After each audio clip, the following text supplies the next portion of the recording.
ঢাকা জেলার অতিরিক্ত police super Abdullahil কাফিকে Dhaka মহানগর গোয়েন্দা পুলিশ ডিবি কার্যালয়ে নেওয়া হয়েছে।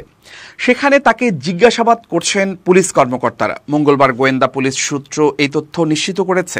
সূত্র জানিয়েছে, গত ৫ আগস্ট আশুলিয়ায় লাশ পোড়ানোর ঘটনায় পুলিশ কর্মকর্তা আব্দুল্লাহিল কাফির সংশ্লিষ্টতা খতিয়ে দেখা হচ্ছে।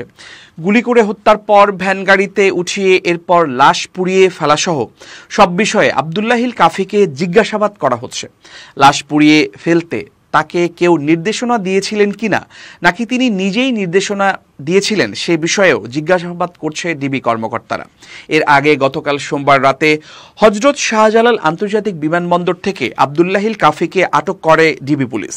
সামাজিক যোগাযোগ মাধ্যমে ছড়িয়ে পড়া এক ভিডিওতে দেখা যায় কয়েকজন পুলিশ সদস্য কয়েকটি লাশ একটি ভ্যানে তুলে সেগুলো ব্যানার দিয়ে ঢাকছেন। পদত্যাগ করে শেখ হাসিনা দেশ ছাড়ার পরপরই ৫ আগস্ট ঢাকার আশুলিয়া থানার কাছে এই ভিডিওটি ধারণ করা হয়। ভিডিওটিতে দেখা যায় দুইজন পুলিশ কর্মকর্তা লাশ স্তূপ করে রাখছেন। স্থানীয় পুলিশ ও বাসিন্দারা তাদের একজনকে ডিবি পুলিশের পরিদর্শক হিসেবে শনাক্ত করেন।